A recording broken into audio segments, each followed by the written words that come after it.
الحمد لله الذي به تتم الصالحات الذي بنعمته تنمو الحسنات وبنعمته تمحى السيئات أشهد أن لا إله إلا الله وحده لا شريك له وأشهد أن محمدا عبده ورسوله بعثه الله رحمة للعالمين صلى الله عليه وعلى آله وأصحابه ومن تبعهم بإحسان إلى يوم الدين.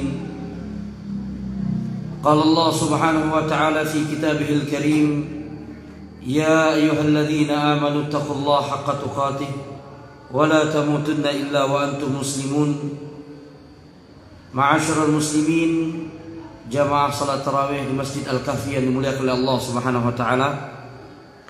Insyaallah di malam hari ini kita memasuki malam bulan Ramadan yang keberapa? Bukan, yang ke-8. Semoga Allah Subhanahu wa taala menerima semua amal ibadah kita di hari-hari Ramadan yang telah kita lalui, terutamanya di hari ini, dari puasa kita, kemudian ibadah kita, qiyam Ramadan kita, tilawatil Quran, zikir dan bacaan Quran kita, semoga menjadi timbangan amalan yang kita dapatkan di hari kemudian nanti. Al-Imam Abu Bakar Ibnul Jauzi mengatakan, jikalau seandainya seorang ahli mayit yang ada di dalam kuburnya ditanya apa yang mereka inginkan, beliau mengatakan mereka hanya menginginkan satu hari di bulan Ramadan saja untuk beramal kepada Allah Subhanahu wa taala. Saking besarnya pahala dan ganjaran yang diberikan oleh Allah Subhanahu wa taala, sampai Al-Imam Ibnul Jauzi mengatakan, jikalau seandainya orang meninggal ditanya apa keinginan mereka kalau Allah kembalikan ke dunia ini, mereka mengatakan la tamannau yawman wahidan min Ramadan. Mereka menginginkan hanya satu hari saja dari bulan Ramadan, mereka beramal saleh di dalamnya. Saking besarnya lipatan pahala ganjaran yang diberikan oleh Allah Subhanahu wa taala bagi kita di hari bulan Ramadan, di saat kita berpuasa ini. Ikhwafillah, kaum muslimin, jamaah yang muliakan oleh Allah Subhanahu wa taala, insyaallah kita akan melanjutkan sedikit kajian kita mengenai kitab Khulasah Nurul Yakin, ringkasan dari perjalanan kehidupan Rasulullah sallallahu alaihi wasallam, di mana di pertemuan yang telah lalu kita telah menjelaskan dua hal penting, yaitu dari pembukaan kitab Nurul Yakin ini atau Khulasah Nurul Yakin, di mana kita telah memasuki pembahasan mengenai gambaran tentang Sayyiduna Muhammad, siapa Tuhan kita Muhammad, dan kita sudah jelaskan secara rinci pembahasan ini di pertemuan bulan yang lalu. Kemudian dijelaskan di sini juga huwa Rasulullah ilan nasi kafah, bahwasannya Rasulullah sallallahu alaihi wasallam, kalau boleh kita memiliki ID atau pengenal pertama Rasulullah adalah yang menancap pada diri beliau. Beliau adalah seorang Rasul utusan Allah kepada seluruh manusia. Kalimat yang terakhir ini adalah kemuliaan untuk Rasul, karena tidak semua Rasul, tidak ada Rasul selain beliau yang diutus ilan nasi kafah, kepada seluruh manusia. Kita sudah jelaskan di pertemuan lalu, di antara keistimewaan Rasulullah Muhammad SAW, beliau diutus oleh Allah kepada ilan nasi kafah, kepada seluruh manusia. Ila aswadihim wa abyadihim wa ahmarihim wa asfarihim, kepada manusia berkulit hitam, putih, kuning, coklat, semua itu adalah umat Rasulullah SAW. Karenanya dalam hadis yang sahih Nabi bersabda, wa kana kullu nabiyyin yub'atsu fi qaumihi khasatan wa bu'ithtu ila an-nasi kafatan. Dulu semua para nabi diutus oleh Allah kepada kaumnya secara khusus. Musa kepada kaumnya, Ibrahim kepada kaumnya, Nuh kepada kaumnya, kemudian Idris kepada kaumnya, Saleh kepada kaumnya, kemudian nabi-nabi yang lain kepada kaumnya, tapi khusus Rasulullah, wa bu'ithtu ilan nasi kafatan, sementara aku, kata Rasulullah, diutus kepada seluruh manusia. Wa akhirul anbiya, beliau adalah nabi terakhir. Karenanya dalam satu hadis yang sering kita dengar, apabila ada orang yang muncul mengaku diri sebagai nabi, enggak usah heran, karena Nabi mengatakan dalam hadis yang sahih, la taqumus sa'ah, tidak akan terjadi hari kiamat hatta yakhruju 30 dajjalun kadzabun. Sampai akan keluar 30 orang dajjalun kadzabun, para pendusta besar, yang mereka yadda'un annahum nabi, yang mengaku sebagai nabi, wala nabiyya ba'di, dan Nabi mengatakan tidak ada nabi setelahku. Jadi beliau adalah penutup para nabi dan rasul. Kita tahu ikhwafillah azakumullah, Allah Subhanahu wa taala berkehendak memilih ciptaan. Allah ciptakan ciptaan dan Allah memilih. Dipilih dari bulan Ramadan ini adalah Allah meletakkan puasa sebagai kewajiban bagi hamba-hambanya dan bagi umat Rasul tercintanya Muhammad SAW. Allah pilih langit ada 7, yang paling tinggi adalah langit ke-7. Di sana ada Baitul Ma'mur, Ka'bahnya para malaikat yang setiap hari dikelilingi oleh 70.000 malaikat. Apabila mereka masuk tidak pernah keluar setelahnya. Di atasnya langsung ada Sidratul Muntaha, dan di atasnya bersemayam arsy Allah Subhanahu wa taala. Allah memilih dari triliunan malaikat, hanya Allah yang mengetahui jumlah mereka, hanya 2 nama dan 3 nama yang disebut oleh Allah dalam Al-Quran, dan 1 nama tambahan disebut oleh Nabi dalam hadisnya, yaitu Jibril, Mikail, dan Israfil, yang menjadi pemimpin para malaikat. Kemudian dari para nabi, dari hamba-hambanya, dari keturunan Adam, Allah memilih para nabi dan para rasul. Di antara nabi dan rasul yang diutus oleh Allah, di antara para nabi yang jumlahnya kurang lebih 114.000 atau 15.000 para nabi, 114 atau 115.000 para nabi yang pernah diutus kepada umat manusia dari Adam sampai Rasulullah SAW. Dari mereka dipilih 313 nabi, 313 rasul. Dari 313 rasul atau 14 rasul yang dipilih menjadi nabi terbaik, yang diberi gelar di dalam Al-Quran dengan sebutan fasbir kama sabara ulul azmi minar rusuli. Sabarlah engkau wahai Muhammad, wahai Rasul kami, sebagaimana sabarnya nabi-nabi ulul azmi. Ulu artinya orang-orang yang memiliki azm, tekad, kekuatan, keteguhan, kesabaran. Jadi ulul azmi itu artinya nabi-nabi yang memiliki tekad, kesabaran, keteguhan, kekuatan yang lebih daripada nabi-nabi yang lain dalam menghadapi ujian dari kaumnya. Dan mereka hanya 5 saja. Disebutkan oleh Allah mereka di dalam Al-Quran cuma 5. Yaitu siapa?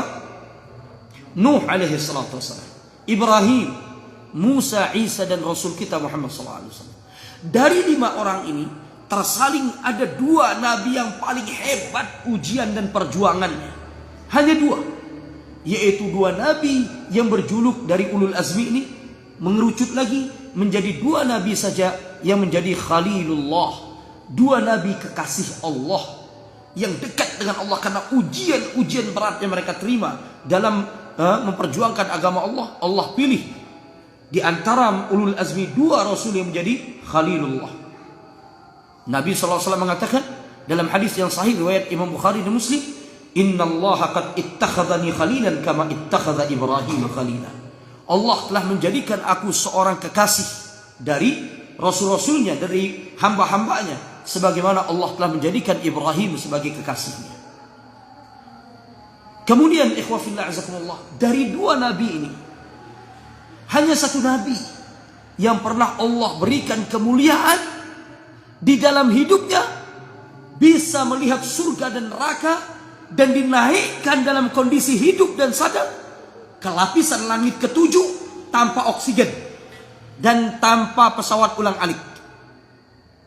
Dalam 1 malam saja dia melihat alam semesta ini. Walaqad ra'a min ayati rabbihil kubra. Dalam perjalanan Isra dan Mi'raj, Rasulullah Muhammad melihat tanda-tanda kebesaran Allah Subhanahu wa taala.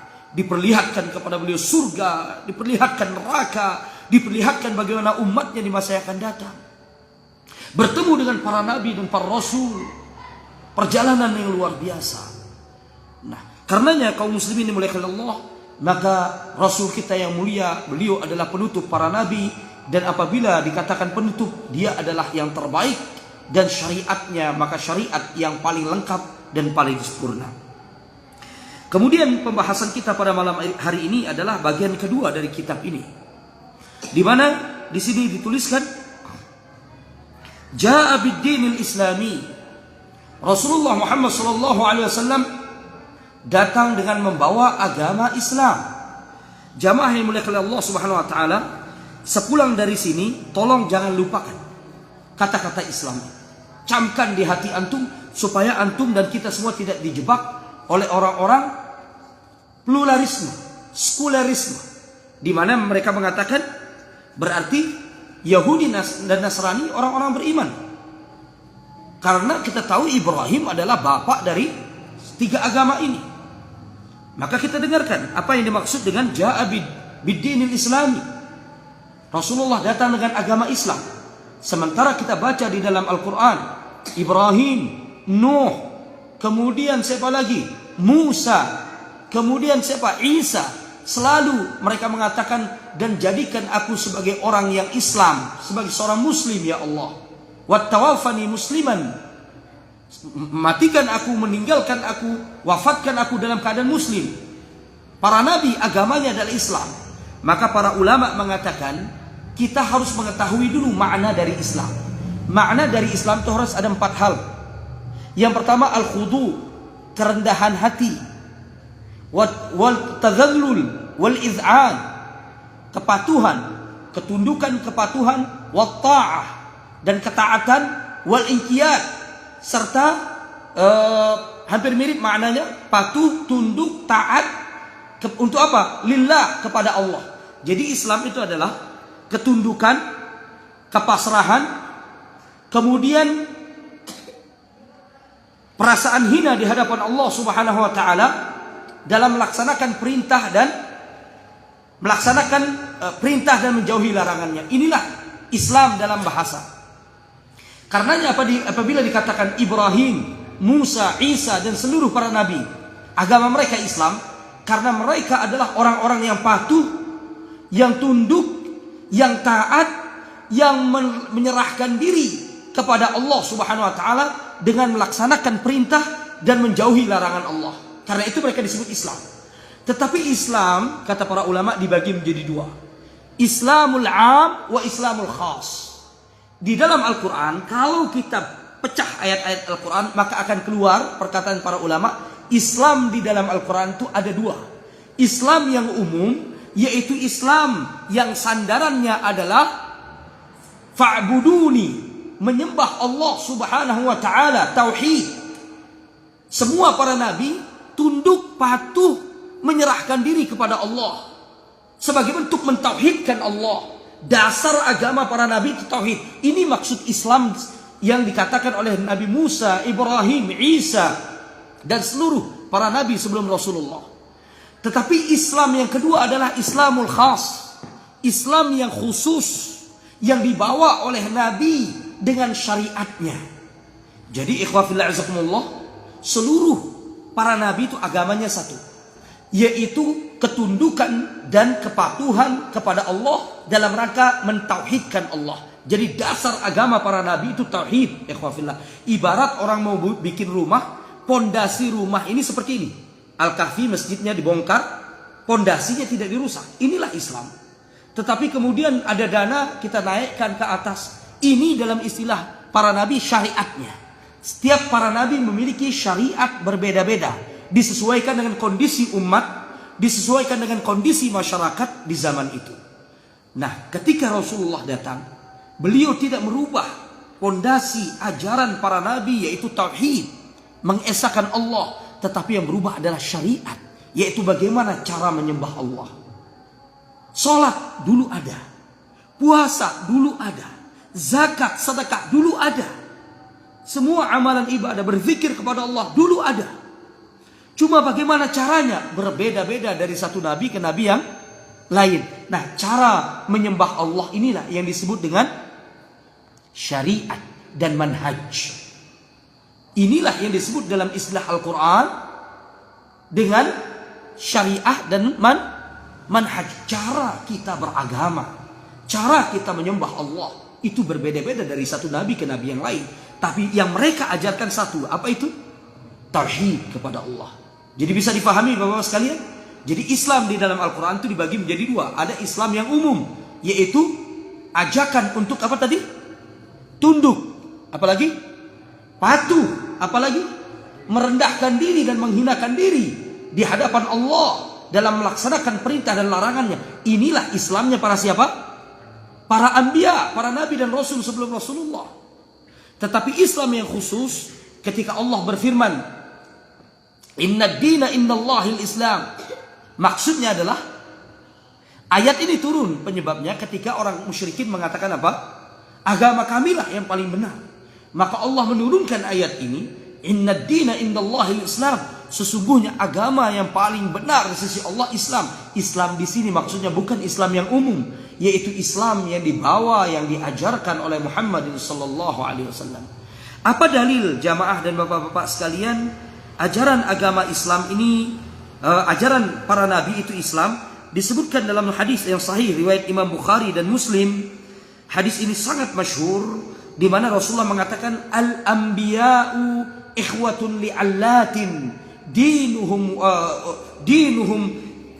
ummahatuhum syatta wa dinuhum wahid. Kata Nabi sallallahu alaihi wasallam, al-anbiya, para nabi itu ikhwatun li'allatin, bagaikan saudara seibu, beda ayah. Mereka saudara seibu, beda ayah. Dinuhum wahid, ummahatuhum syatta wa dinuhum wahid. Maaf, anak keliru. Mereka seperti saudara satu bapak. Ibu-ibu mereka berbeda, tapi agama mereka satu. Seolah-olah agama ini bapak yang menyatukan mereka. Kayak kita punya saudara, dia ibunya beda sama kita, tapi bapak kita sama. Dia tetap nasabnya sama dengan kita. Bisa dipahami bapak-bapak? Jadi bapak kita menikah 3-4 kali misalnya. Kita punya saudara, nasabnya saudara kita walaupun beda ibu dengan kita, nasabnya satu dengan kita. Karena bapaknya satu. Inilah agamanya para nabi. Jadi para nabi disatukan oleh satu, yaitu apa? Bapaknya. Apa bapaknya? Islam, yaitu dalam rangka mentauhidkan Allah. Ibu-ibu mereka berbeda. Apa ibu-ibu ini? Syariatnya. Ini yang digambarkan oleh Nabi dengan jelas dalam hadis ini. Para nabi itu bersaudara. Walaupun berbeda ibu, mereka satu agama. Maksudnya bapak itu bagikan agama itu bagian bapak yang menyatukan mereka. Kemudian kaum muslimin yang muliakan Allah, dengar perkataan Al-Hafidh Ibn Hajar Al-Asqalani dalam menjelaskan hadis ini. Beliau mengatakan, makna al-hadis anna asla dinahum wahidun wa huwa at-tauhid wa in ikhtalafat furu' asy-syara'i. Agama para nabi itu satu, yaitu dasar mereka adalah tauhid, mengesahkan Allah, menyembah Allah secara utuh. Walaupun berbeda-beda syariatnya, yaitu tata cara, manhaj mereka dalam beribadah, tata cara mereka menyembah Allah berbeda-beda, tapi hakikatnya itu semua dalam mentauhidkan Allah subhanahu wa ta'ala. Kemudian bapak-bapak yang dimuliakan Allah subhanahu wa ta'ala, Allah subhanahu wa ta'ala tidak akan melihat kepada siapapun yang hidup setelah zaman Rasulullah ini kemudian tidak memeluk Islam. Allah tidak akan melihat dia di hari kiamat, dan Allah pasti akan memasukkannya ke dalam api neraka. Kenapa? Karena Allah subhanahu wa ta'ala berfirman dalam surat Ali Imran ayat 85, "Wa man yabtaghi ghairal islami dina falan yuqbala minhu wa huwa fil akhirati minal khasirin." Barang siapa yang mencari agama selain Islam. Islam yang mana ini? Karena kalau ada umat Nabi Isa mengikuti Nabi Islam, mereka disebut Muslimun. Kalau ada Bani Israel, umat Nabi Isa, Nabi Musa mengikuti benar-benar ajaran Nabi Musa, mereka disebut Muslimun. Zaman itu mereka lah Muslimun, mereka lah Muslimin.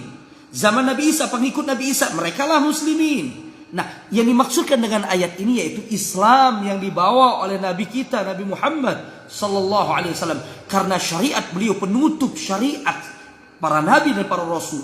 Sehingga apabila ada seorang manusia mengatakan saya ikut syariatnya Nabi Musa, saya ikut agamanya Nabi Isa, tidak diterima oleh Allah. Karena syariat yang diterima adalah syariat ajaran Muhammad sallallahu alaihi wasallam. Islamnya Nabi Muhammad itu yang diterima. Karena itu ayat ini mengatakan falan yuqbala minhu, tidak akan diterima darinya agama apapun, wa huwa fil akhirati minal khasirin. Dia akan termasuk orang-orang yang merugi. Betapa marahnya Rasulullah jamaah sekalian dalam hadis yang sahih ketika Umar datang dengan lembaran suhuf yang disebut dengan safar, yaitu lembaran-lembaran catatan-catatan dari kitab Taurat yang masih dibawa dan dipegang oleh Yahudi Madinah. Umar bin Khattab beliau orang cerdas. Di antara para sahabat, Umar termasuk orang yang pintar dan bisa membaca. Dan beliau berusaha mempelajari. Sehingga ketika datang membawa lembaran-lembaran ini ke hadapan Rasulullah, beliau ditanya oleh Nabi, "Apa itu wahai Umar di tanganmu?" "Suhufun minat Taurah ya Rasulullah." Ini lembaran-lembaran Taurat. Beliau sambil menggeleng, wajah beliau berubah. Beliau mengatakan, "Demi Allah, wahai Musa, lau anna akhi Musa hayyan lama wasi'athu illa an yattabi'ani." Wahai Umar, demi Allah, kalau saudaraku Musa masih hidup, maka tidak ada jalan bagi dia untuk selamat kecuali dia juga harus mengikuti syariatku. Ikhwah fillah azakumullah. Hadis ini juga bantahan kepada siapapun yang mengatakan Khidir masih hidup. Tegas saya katakan, Nabi mengatakan kalau Nabi Musa hidup, maka tidak ada jalan selamat bagi dia kecuali dia harus mengikuti syariat. Dia harus bertemu dengan dan menyatakan, "Aku mengikuti syariatmu wahai Muhammad." Itu Musa, Nabi yang dijuluki Kalimur Rahman, satu-satunya Nabi yang pernah diajak bicara langsung oleh Allah di dunia ini, dengan suara Allah yang membuat bukit Tur Sinai gemetar. Jangankan Khidir yang diperselisihkan kenabiannya oleh para ulama, sehingga sebagian kaum muslimin meyakini sampai sekarang masih Khidir masih hidup. Kita katakan satu riwayat pun tidak pernah kita dapatkan, tidak yang sahih, tidak yang hasan, bahkan tidak yang dhaif dan maudhu, mengatakan Khidir pernah datang bertemu dengan Rasulullah SAW. Lalu bagaimana mungkin Khidir mengajarkan agama kebaikan kepada para wali-wali Allah? Gak masuk di akal. Nabi mengatakannya, hadis tidak terbantahkan. Bukhari, Muslim. Kalau Musa masih hidup, tidak ada jalan maksudnya untuk dia selamat kecuali dia datang untuk mengakui. Isa alaihi salatu wassalam di akhir zaman nanti bukan datang dengan syariatnya. Beliau memimpin umat Islam dengan syariat Muhammad sallallahu alaihi wasallam, dan dia tunduk kepada Imam Al-Mahdi yang merupakan keturunan Rasulullah dan pemimpin umat Islam di akhir zaman. Nah ini ikhwafil azakumullah. Ini menunjukkan betapa syariat Rasulullah adalah Islam yang dibawa oleh Rasulullah, dan syariatnya adalah agama yang diridhai oleh Allah Subhanahu wa taala. Karenanya ikhwafillah yang dimuliakan Allah Subhanahu wa taala, tidaklah salah ketika surat Al-Maidah itu turun ketika haji wada di hari Arafah, di hari ke-9 dari bulan Dzulhijjah, di hari Arafah, di saat Rasulullah sedang mengadakan wukuf di Arafah di haji wada, turunlah ayat Al-yawma akmaltu lakum dinakum wa atmamtu alaikum ni'mati wa raditu lakumul Islam madina. Hari ini telah aku sempurnakan nikmatku kepada kalian, dan hari ini aku ridha Islam sebagai agama kalian. Agama Islam yang dimaksud oleh Allah di sini adalah Islam dengan syariat yang dibawa oleh Nabi Muhammad sallallahu alaihi wasallam. Sehingga setaat apapun manusia yang mengikuti Nabi Isa sekarang tidak akan diterima oleh Allah amalannya. Setaat apapun seorang manusia mengakui Nabi Isa, Nabi Musa, dan dia beramal dengan syariat Nabi Musa, tidak akan diterima amalannya oleh Allah. Karena syariat yang berlaku adalah syariat Nabi Muhammad sallallahu alaihi wasallam. Bisa dipahami Bapak-bapak sekalian? Iya. Kemudian Anda datang kepada satu hadis untuk menguatkan pembahasan kita. Ja'a bid-dinil Islami, tadi kata kitabnya kita selesaikan dulu. Rasulullah datang dengan membawa agama Islam, alladzi la yaqbalu Allah dinan yaumal qiyamah siwahu, yang Allah tidak akan menerima agama pada hari kiamat selain agama Islam ini. Hadis yang wajib untuk kita bawa pulang malam ini adalah hadis yang sahih Diriwayatkan oleh Al-Imam Al-Bukhari dan Muslim. Nanti antum pulang cari hadis ini. Judulnya antum ketik saja. Allah tidak akan menerima hadis, Allah tidak akan menerima agama selain Islam. Nanti keluar hadis. Yaitu hadis yang berbunyi an Abi Hurairah radhiyallahu anhu an Rasulillah sallallahu alaihi wasallam qala, dari Abi Hurairah radhiyallahu anhu dari Rasulullah sallallahu alaihi wasallam, beliau bersabda, "Walladzi nafsi Muhammadin biyadihi, la yasma'u bi ahadun min hadhihi al-ummah, yahudiyan kana am nasraniyan, thumma lam yu'min billadzi ursiltu bihi illa kana min ahli an-nar aw min ashabin nar." Kata Nabi sallallahu alaihi wasallam, beliau bersumpah, dimulai hadis ini dengan sumpah, demi Allah yang jiwaku berada di genggaman tangannya, tidak ada seorang manusia pun di umat ini. Para ulama menjelaskan umat Nabi itu ada dua. Anda jelaskan lagi ya. Ketika disebut semua kita yang hidup dari zaman beliau sampai hari kiamat, itu disebut umat Nabi Muhammad. Umat Nabi Muhammad itu ada dua kelompok. Yang pertama disebut ummatul istijabah, yang kedua ummatul da'wah. Umat yang menjawab ajakan agama Nabi Muhammad kita ini. Kita kaum muslimin muslimat disebut dengan ummah istijabah, yaitu umat yang menjawab ajakan Nabi untuk beriman kepada agama. Yang kedua, umat Rasulullah adalah ummatud da'wah, ya umat yang mereka tidak menerima ajaran Nabi dan mereka butuh untuk didakwahkan kepada agama ini, yaitu orang-orang yang kita gampang kita sebut dalam bahasa Indonesia non muslim. Jadi umatnya Rasulullah kalau dibahasakan kasar ada muslim dan non muslim. Yang muslim tadi disebut dengan nama ummatus istijabah, umat yang menjawab seruan Rasulullah untuk beriman kepada beliau, kepada agama beliau, kepada Allah lewat syariat beliau. Sementara umat yang tidak beriman disebut ummatud da'wah, yaitu umat yang butuh untuk didakwahi. Non muslim butuh untuk didakwahi, diperdengarkan tentang Islam, dikenalkan dengan Islam. Kita sekarang sama-sama bersyukur ikhwafillah. Untuk pertama dalam sejarah, suka tidak suka, sekuat apapun orang menentang Islam, Rasulullah sudah mengatakan bahwasannya agamaku ini akan dipeluk oleh orang merah, berkulit putih, berkulit hitam, dan dia berada di ujung barat dan timur dunia. Dan mulai tahun ini, di tempat yang paling glamor di Amerika, kaum muslimin di sana, saudara-saudara kita, mengadakan sholat tarawih dengan gegap gempita di pusat keramaian Amerika yang disebut dengan Times Square, tempat hiburan dan showbiznya Amerika. Subhanallah, ini menunjukkan betapa agama Rasulullah pada akhirnya akan diterima oleh manusia.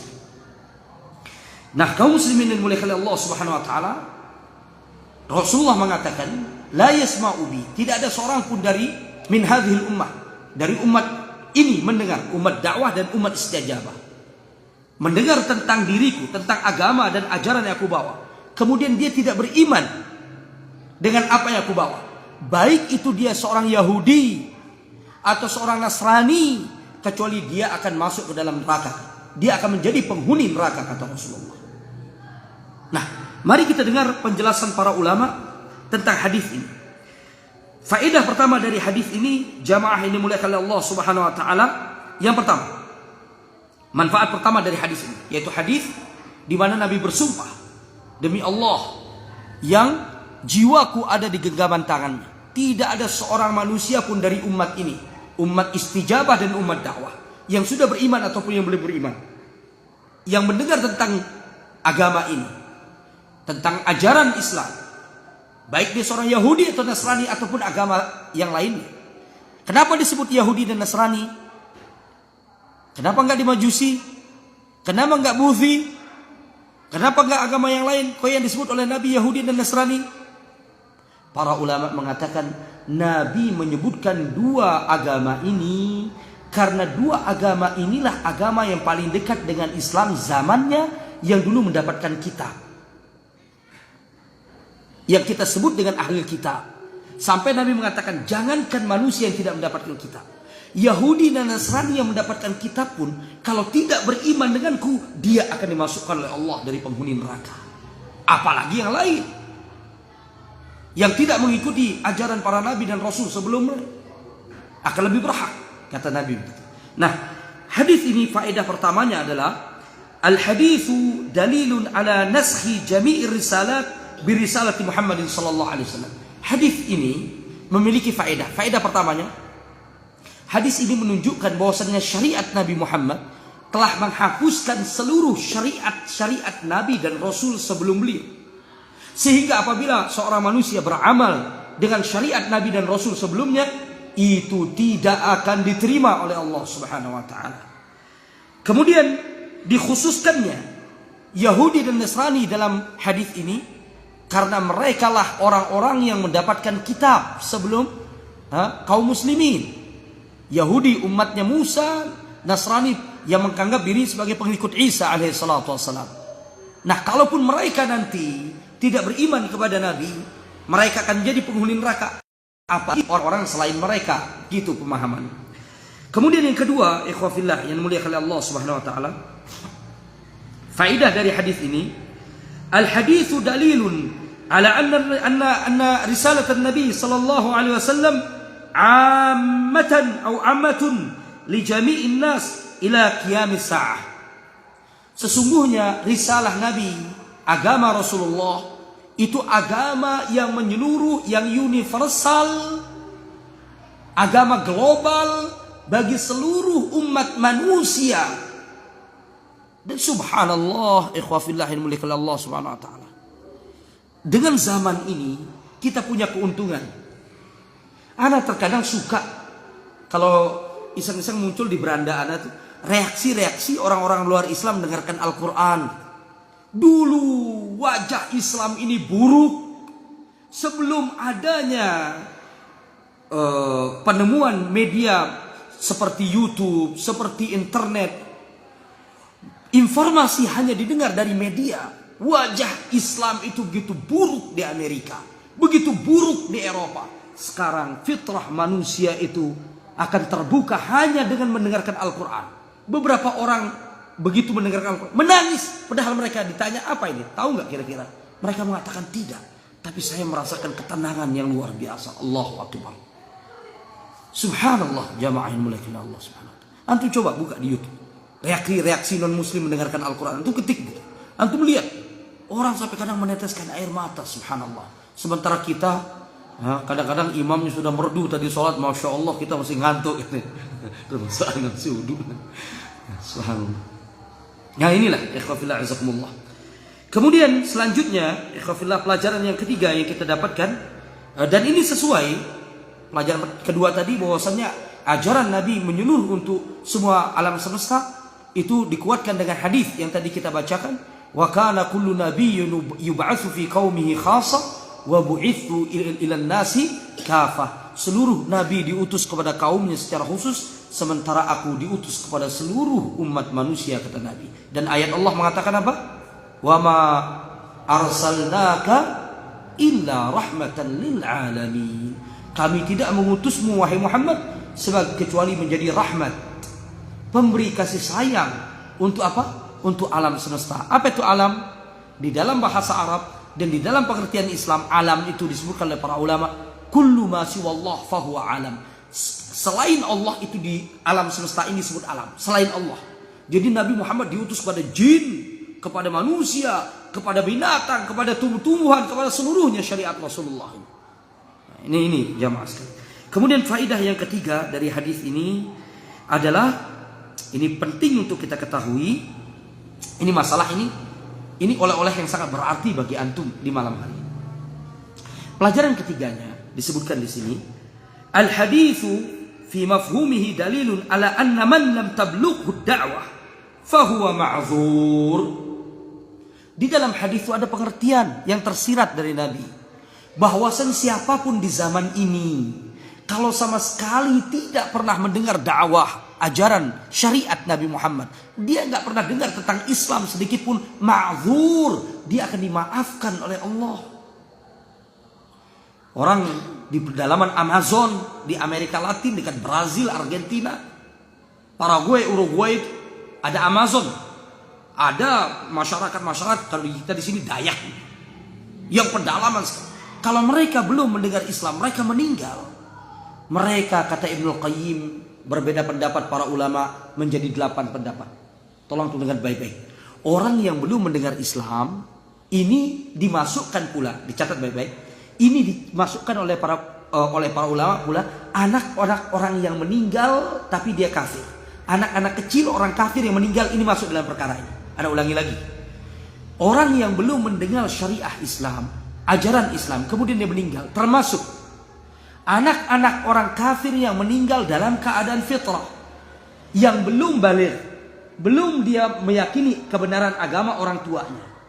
Maka mereka di akhirat, kata Imam Ibnul Qayyim, kondisinya dibagi oleh para ulama, perbedaan pendapat mereka menjadi 8. Yang pertama, ikhwah fillah azakumullah, kata Imam Ibnul Qayyim, al-waqfu, kita disuruh tawakuf, tidak mengkomentari apakah mereka di surga dan neraka. Kita mengatakan hanya Allah yang mengetahui keadaan mereka. Begitu. Di surga pada neraka nih mereka nih. Orang Dayak yang sama sekali, Irian yang sama sekali gak dengar Islam, mereka masih pakai koteka, meninggal, Islam belum sampai kepada mereka. Maka mereka masuk di dalam urusan ini. Sikap pertama, kata para ulama, sebagian ulama mengatakan al-waqfu atau at-tawakkuf, bersikap untuk tidak memberikan keputusan untuk mereka di surga atau neraka. Kita mengatakan amruhum ilallah, urusan mereka kita serahkan kepada Allah. Pendapat pertama. Pendapat kedua mengatakan annahum finnar, mereka di neraka. Karena apalagi di zaman sekarang, hampir semua orang Dayak pun sekarang pun udah pegang HP. Sekarang Masya Allah di pelosok-pelosok orang udah pegang HP. Iya. Sehingga tidak ada uzur. Maka pendapat kedua mengatakan di neraka. Pendapat yang ketiga, annahum fil jannah. Loh, mereka di surga. Allah tidak mungkin menzalimi hamba-hambanya. Wa ma Allahu bizallamin lil 'abid. Allah itu tidak mungkin zalim kepada hamba. Ini belum sampai kok dakwah. Nabi mengatakan lais ma'ubi, tidak ada seorang pun dari umat ini yang mendengar. Dia tidak dengar sama sekali. Maka bagaimana mungkin dia diazab? Maka dia di surga. Pendapat ketiga. Pendapat keempat, ikhwafillah yang dimuliakan Allah, annahum fi manzilatin bainal jannah wan nar. Ini pendapat yang lemah kalau menurut anda, ini Mu'tazilah. Mereka berada di tempat antara surga dan neraka, atau yang kita kenal dengan bahasa Mu'tazilah, manzilatun bainal manzilatain. Mereka termasuk di dalam ashabul a'raf. Antum dengar di Al-Quran ada surat namanya apa? Surat A'raf. Siapa A'raf? Siapa ashabul a'raf? Bapak-bapak, Al-A'raf itu siapa? Ada satu surat baca Quran tapi gak pernah coba-coba memahami makna ini bapak-bapak. Ayolah sekali-kali buka baca terjemahan. Al-A'raf hum qaumun tasawau hasanatihim wa sayiatihim. Hum qaumun yatasawau hasanatihim wa sayiatihim. Al-A'raf itu orang yang pas timbangan hisab. Lah kok ada di antara triliunan atau mungkin berapa manusia dari zaman Nabi Adam dan sampai akhir kiamat nanti, lah kok tepat? Enggak begini, enggak begini. Ini kebaikan, ini keburukan. Lah kok? Maka Allah tunda mereka sampai selesai proses pelemparan surga neraka, yang ahlul jannah mereka masuk setelah melewati sirat, yang neraka terjatuh, mereka disuruh menunggu oleh Allah. Mereka itulah yang melihat kondisi bagaimana nikmatnya penduduk surga dan bagaimana menyeramkannya penduduk neraka. Maka mereka berdoa dalam surat A'raf, ya Allah, selamatkan kami dari azab neraka. Jadi kalau kita dengar Al-A'raf, sekali lagi siapa mereka? Orang yang amalannya, kebaikan dan keburukannya apa? Seimbang. Jadi tunda oleh Allah sedikit sampai yang lain selesai. Jadi pendapat yang keempat, mereka berada di satu tempat di antara surga dan neraka. Pendapat kelima, jamaah yang dimuliakan Allah Subhanahu wa taala, bagi orang yang belum mendengar ajaran syariat Nabi Muhammad atau anak-anak orang-orang kafir yang meninggal dalam keadaan fitrah masih suci, maka yang kelima pendapatnya adalah annahum tahta masyiatillah. Hampir mirip dengan pendapat pertama. Mereka berada di bawah apa? Kehendak dan keputusan Allah. Ya terserah Allah mau diapakan. Allah yang menciptakan, Allah yang akan menghakimi mereka. Intinya Allah gak mungkin menyakiti dan menzalimi hambanya. Sampai untuk tahu sedikit menyimpang sedikit. Kata Nabi SAW, ketika dalam satu peperangan, beliau itu pintar. Nabi itu pintar. Beliau selalu memasukkan agama ini kepada para sahabatnya kalau mendapatkan satu momen langsung. Jadi beliau itu bukan orang yang suka ceramah, bukan. Tapi beliau itu apabila ada satu momen peristiwa, dari situlah beliau masukkan ajaran itu kepada para sahabat. Satu hari beliau ingin menanamkan bagaimana sifat rahmatnya Allah, kasih sayangnya Allah sama hamba-hamba. Yaitu dalam satu peristiwa ketika terjadi perang. Di saat itu kaum muslimin memiliki tawanan perang, bapak-bapak. Ratusan perempuan, laki-laki, termasuk anak-anak. Nah, di antara tawanan perang ada seorang ibu yang kehilangan anak masih kecil, umur 1-2 tahun, baru bisa jalan. Maka ibu ini terus mencari anak. Setiap ada anak kecil dibolak-balik, dicari terus tanpa capek. Begitu ketemu, dia kemudian menangis. Yang nangis ibunya, nangis, dipeluk, kemudian dicium. Beliau langsung berkata kepada para sahabat, "Atarawna anna hadhihi al-mar'ah tarihatun waladaha fin-nar?" Menurut kalian mungkinkah ibu ini, perempuan ini melemparkan anaknya ke dalam api neraka? Mereka para sahabat melihat kasih sayang ibu ini, mereka mengatakan, "La ya Rasulullah, tidak mungkin wahai Rasul." Maka Nabi berkata, "Ya khafillah, karena itu Allah malu kita sama Allah. Seandainya sampai berkerak jidat kita, saking hitamnya sujud, dari mulai Isya sampai datangnya waktu azan subuh, kaki kita retak seperti Rasulullah berdiri sholat malam, tetap dosa kita lebih besar daripada kebaikan kita. Jadi kita masuk surga ini karena rahmat Allah. Allah terlalu sayang sama kita. Di bulan Ramadan ini, ampunan Allah begitu besar. Setiap hari dan setiap malam itu ada hamba-hamba yang dibebaskan oleh Allah dari api neraka. Doa dan ampunan hambanya di bulan Ramadan ini didengar oleh Allah. Karenanya Nabi mengatakan, rugi man dakhala alaihi syahr Ramadan, orang yang masuk kepadanya bulan Ramadan, thumman salakha, wa fi riwayah thumma yakhruju min, kemudian orang ini Ramadan meninggalkannya, riwayat yang lain dia keluar dari bulan Ramadan, falam yughfar lahu, dan dosanya belum diampuni oleh Allah. Rugi, karena Allah sedang memberikan diskon ampunan, dan terutama di 10 malam terakhir kita ulang tuh doa, Allahumma innaka afuun tuhibbul afwa fa'fu anna atau fa'fu anni. Ya Allah, engkau maha pemaaf, ya Allah, ampuni aku. Engkau maha pemaaf, ampuni. Masa kalau kita panjatkan berpuluh kali, beratus kali di 10 malam terakhir kita tidak diampuni oleh Allah, maka sangat rugi ya khafillah. Orang yang masuk bulan Ramadan ini kemudian keluar dosanya tidak diampuni oleh Allah. Nah, begitu Rasulullah melihat, beliau mengatakan, lallahu arhamu bi'ibadihi min hadhil li waladiha. Demi Allah, Allah itu lebih rahmat, lebih kasih sayang kepada hambanya daripada ibu ini kepada anak. Kata Nabi, Allah itu punya 100 rahmat. Yang Allah turunkan ke muka bumi ini, satu rahmat. Yang dengan satu rahmat ini, anak mengasihi orang tuanya, orang tua mengasihi anak, saudara mengasihi saudaranya, sahabat mengasihi sahabat, orang lain mempunyai rasa kasihan kepada orang lain. Itu dengan satu rahmat Allah dibagi kepada seluruh kasih sayang makhluknya. Dan itu kita masih kagum kalau ada manusia yang punya penyayang yang luar biasa kepada makhluk. Di hari kiamat Allah sediakan 99 rahmat.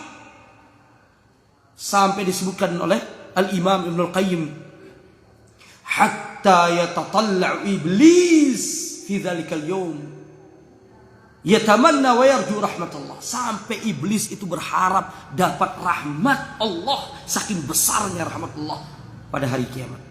Pada hamba-hamba. Nah ini. Ikhwah fillah azakumullah. Kemudian selanjutnya. Yang keenam.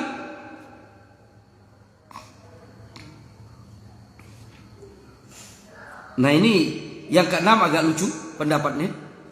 Mereka annahum khadamu ahlil jannah wa mamalikihim. Yang keenam pendapatnya, mereka itu masuk surga tapi tidak bisa nikmat di surga. Mereka hanya menjadi pelayan para penduduk surga. Ini pendapat yang sangat lemah. Yang ketujuh, anna hukmahum hukma abaihim fid dunya wal akhirah. Nah, khusus untuk anak-anak orang kafir, ini yang ketujuh. Hukum mereka, bagaimana kondisi orang tua mereka di dunia dan akhirat. Kalau orang tua mereka tidak selamat, mereka ikut orang tua. Kalau mereka selamat, orang tuanya, mereka ikut selamat. Pendapat yang paling kuat dan paling benar yang kedelapan. Annahum yumtahanun fi arsatil qiyamah. Ini pendapat yang kedelapan. Jadi 7 pendapat lupakan. Antum kalau ditanya, kalau ada orang Irian mati belum kenal Islam, ayo di mana? Antum jawab dengan jawaban ke-8. Jawaban Ibnu Qayyim ke-8. Annahum yumtahanun fi arsatil qiyamah, yakni fi al-mahsyar. Mereka akan diuji lagi, ada pre-test lagi, ada remedial test lagi. Iya, mereka bukan remedi. Kalau remedi itu orang gagal. Berarti ada tes susulan lagi. Mereka diuji lagi. Kita sudah. Kapan kita tesnya? Bapak-bapak masa nggak tahu? Berdoa setiap sholat untuk selamat dari tes. Alam barzakh. Allahumma inni a'udzubika min azabi jahannam wa min azabil qabr. Bukan itu. Yang tiganya, wa min fitnatil mahya wal mamat. Dan kami berlindung kepadamu dari fitnah kehidupan, fitnah syubhat dan syahwat yang menggelincirkan kita. Yang kedua, dan fitnah kematian. Para ulama mengartikan fitnah kematian adalah su'alul malakain munkar wa nakir, yaitu pertanyaan munkar dan nakir di alam barzakh. Kita lulus atau berhasilnya atau gagalnya di alam barzakh. Udah ada ujian oleh munkar dan nakir. Nah, orang yang tidak mendengar ajaran Islam atau anak orang kafir, maka mereka pendapat Ibnu Qayyim dan itu disepakati oleh para ulama adalah pendapat ke-8, annahum yumtahanun fi arasatil qiyamah. Mereka akan diuji di tanah lapang di hari kiamat. Maksudnya apa ini? Di mana maksudnya tanah lapang hari kiamat? Di mahsyar. Mereka akan dikumpulkan lagi, mereka didatangkan lagi sesuai zamannya. Misalnya yang hidup di zaman Nabi Isa, didatangkan Nabi Isa. Siapa nih? Kalau mereka meyakini dia Nabi, mereka selamat. Bisa difahami Pak? Jadi itu ringkasnya. Jadi Anda ulangi lagi. Hukum orang yang belum mendengar Islam. Dari hadis Nabi tadi, bahwasanya orang yang belum mendengar Islam, maka hukum mereka ada berapa banyak pendapat, tapi yang paling kuat, mereka akan diberikan ujian oleh Allah Subhanahu wa taala. Terakhir, Syekh Utsaimin ditanya, bagaimana dengan kondisi orang yang hidup di negara Eropa? Anda contohkan ya, negara yang akan sulit mendengar Islam. Kira-kira menurut antum mana? Daerah Eropa, benua biru, tapi mereka susah aksesnya untuk mendengar Islam. Kira-kira daerah mana? Rusia, Islam di sana berkembangnya pesat. Ana punya teman dari daerah Kazan, Tataristan dekat Chechnya. Itu masjid Islamic Centernya langsung diresmikan oleh Vladimir Putin. Perkembangannya luar biasa. Kalau Rusia, iya, mereka sholat Jumat tuh pakai salju. Kita hujan dikit aja nggak berangkat kan? Mereka salju 0,10 kadang 0,5 kata teman-teman di Rusia. Itu paling tidak dinginnya. 0, itu paling tidak dingin. Itu sholat Jumat di luar, salju turun. Itu Rusia, daerah Rusia. Nah, mereka udah masya Allah banyak. Yang kira-kira di sekarang tempat di Eropa misalnya, yang susah Islam di mana? Di daerah Vatikan justru di sana sempat waktu Raja Salman menjadi pangeran, dulu pernah ditawarkan mau dibangun masjid besar di Roma, tapi wali kota Roma mengatakan kami mengizinkan pembangunan ini dengan syarat di Ka'bah di Makkah, kota sucinya umat Islam, diizinkan bangun gereja. Kalau ini diizinkan, kami mengizinkan di Roma dibangun masjid besar. Waktu itu tidak jadi, tapi katanya sekarang sudah ada masjid. Wallahu a'lam. Ada. Italia lumayan. Ya. Dan maksudnya banyak olahragawan yang mereka Muslim, jadi Islam nggak terlalu asing. Kira-kira yang paling asing kira gimana? Wilayah Skandinavia. Skandinavia yang dulu kita sebut orang-orang Viking. Ternyata orang-orang Viking dulu pernah bersentuhan dengan Islam. Mereka bajak laut dan dulu pernah mereka merampok wilayah Islam ketika Andalusia atau Spanyol dikuasai oleh Islam. Mereka sempat berkenalan dengan Islam, tapi orang-orang setelahnya sekarang mereka tidak kenal Islam karena lebih kepada daratannya. Dai-dai Islam jauh mungkin datang ke sana. Tapi insya Allah sekarang hampir dengan adanya media YouTube, dengan adanya media-media yang sudah kita tahu ini, tidak ada sesuatu yang aneh. Masya Allah, orang berbondong-bondong masuk ke dalam Islam. Kalaupun ada ikhwafillah, seperti pertanyaan ditanyakan kepada Syekh Utsaimin, bagaimana Syekh hukum orang yang tinggal di negara Eropa yang mereka mendapatkan penjelasan tentang Islam itu musyawah. Tahu musyawah bapak-bapak? Musyawah itu apa Ustaz Priyadi? Yaitu dengan gambaran yang buruk. Musyawah bukan Islam yang sungguh. Islam is teroris. Islam is apa lagi? Radikal. Islam apa lagi? Intinya Islam bukan agama yang sebenarnya. Maka bagaimana hukum mereka? Kata Syekh Utsaimin, hukum mereka seperti keputusan nomor berapa tadi? Mereka berada di tahta masyiatillah. Mereka akan berada di bawah keinginan kehendak Allah hari kiamat. Mau diujikah atau langsung diazabkah? Karena mereka sudah mendengar Islam, tapi dengarnya salah. Tetapi hukum mereka, kata Syekh Utsaimin, kita sebagai Muslim, walaupun mereka mendengar Islam itu salah dari media, dari apa, tidak mendengar penjelasan yang benar, maka karena yang maksud oleh Nabi tidak ada seorang pun yang mendengar tentang ajaran Islam yang sebenarnya. Bukan ajaran Islam yang teroris itu. Siapa yang mau memeluk Islam? Kalau Islam kerajaan yang bunuh orang, ayo hapus 300 ayat yang mengajak teroris. Orang bodoh ini nggak ngerti ayat mana yang maksud. Anak contohkan salah satu ayat yang ingin dihapus sama dia. Waqatiluhum haitsu saqiftumuhum. Bunuhlah mereka dimanapun kau berada. Konteks ini dalam waktu jihad fisabilillah. Orang kafir ingin bunuh kita, ya udah bunuh mereka. Bukan dalam kondisi kita aman seperti ini, ujuk-ujuk tetangga kita Nasrani. Nabi bertetangga, pembantu beliau dalam aplikasinya, beliau tersihir oleh seorang Yahudi. Kenapa? Karena penyisir beliau, pembantu beliau yang khusus menyemir dan meminyaki rambut Rasulullah dan menyisirnya, seorang pemuda Yahudi. Itulah yang disuruh oleh seorang penyihir Yahudi, sekalian tokoh Yahudi di Madinah, Labid ibnu A'sam, untuk menyihir Rasulullah SAW. Sehingga turunlah 2 surat, yaitu Al-Mu'awwidhatan, Qul a'udzu birabbil falaq dan Qul a'udzu birabbin nas. Beliau bermuamalah dengan Yahudi, minjam dan lain sebagainya. Nggak ada perintah Nabi membunuh Yahudi. Kapan perintah itu turun? Ketika Yahudi mengkhianati perjanjian Nabi. Mereka yang melakukan pengkhianatan dan memulai peperangan. Nah ini ikhwafillah azakumullah. Nah ini gambarnya. Bisa difahami kurang lebih ikhwafillah? Iya. Jadi ada 3 yang sudah anak sampaikan penjelasan faedah tentang hadis. Yang pertama apa tadi? Lupa bapak-bapak. Yang pertama, bahwasannya syariat, semua syariat ajaran agama Nabi terdahulu, agama apapun yang dibawa oleh para Nabi terdahulu, dengan datangnya Islam maka mansukh, nusikhat, dihapus dengan hadis tadi.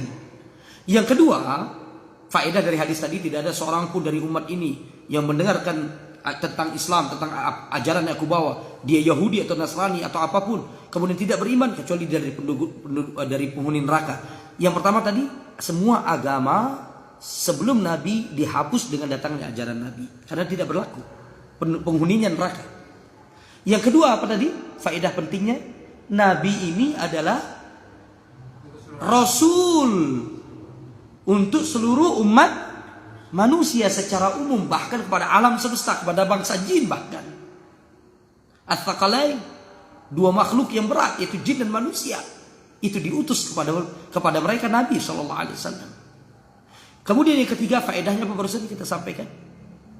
Allah tidak akan menyiksa siapapun dari hambanya yang belum sampai kepadanya atau dia belum mendengar tentang Islam. Dan para ulama berbeda pendapat, menjadi pendapat yang paling banyak, tapi pendapat yang paling kuat untuk manusia-manusia dewasanya, pendapat ke-8, apa itu? Mereka akan diberikan ujian di mahsyar nanti. Adapun Syekh Utsaimin ditanya tadi, bagi orang kafir di barat atau negeri manapun yang mendengar Islam itu dengan cara yang buruk, tidak sebenarnya, maka mereka dikembalikan kepada masyiatillah, kehendak Allah. Kalau Allah ingin, Allah siksa. Kalau tidak, nanti diberikan ujian oleh Allah sebagaimana. Tetapi kita sebagai muslim tetap menghukum mereka sebagai orang yang kafir. Mereka kafir. Tapi bagaimana nasib mereka di akhirat? Kita tidak berhak mengatakan mereka di neraka, karena mereka mendengar Islam buruk, bukan Islam yang sebenarnya. Bisa difahami? Tapi tiba-tiba datang misalnya dari dai menyampaikan Islam yang benar, mereka tidak beriman, baru disitulah mereka akan masuk neraka. Nah, ini yang bisa kami sampaikan, ikhwafil azakumullah, bahwasannya Rasulullah datang dengan agama Islam. Sekali lagi, Islam di dalam Al-Quran dimaksudkan dua, yaitu Islam yang umum, yaitu Islam yang dibawa oleh para nabi, yang dasarnya adalah mentauhidkan Allah subhanahu wa ta'ala. Dan mereka datang dengan, setiap nabi datang dengan syariat yang berbeda. Adapun Islam yang kedua yang dimaksud dalam Al-Quran seperti wa man yattaqi inna ad-dina indallahil Islam wa man yabtaghi ghairal islami dinan wa huwa fil akhirati minal khasirin. Ayat-ayat seperti ini maksudnya adalah Islam yang khusus, yaitu Islam yang dibawa oleh Nabi Muhammad sallallahu alaihi wasallam. Alhamdulillah bisa dipahami oleh bapak-bapak, mudah-mudahan bermanfaat. Dan mudah-mudahan ini bisa menjadi pemahaman bagi kita bahwasanya sebuah kenikmatan kita ini berada menjadi seorang muslim dan berada di atas kebenaran Islam ini. Ini yang bisa saya sampaikan pada malam hari ini. Mohon maaf atas segala khilaf dan kesalahan. InsyaAllah kita akan lanjutkan dalam pertemuan yang akan datang, mungkin bulan yang depan insyaAllah.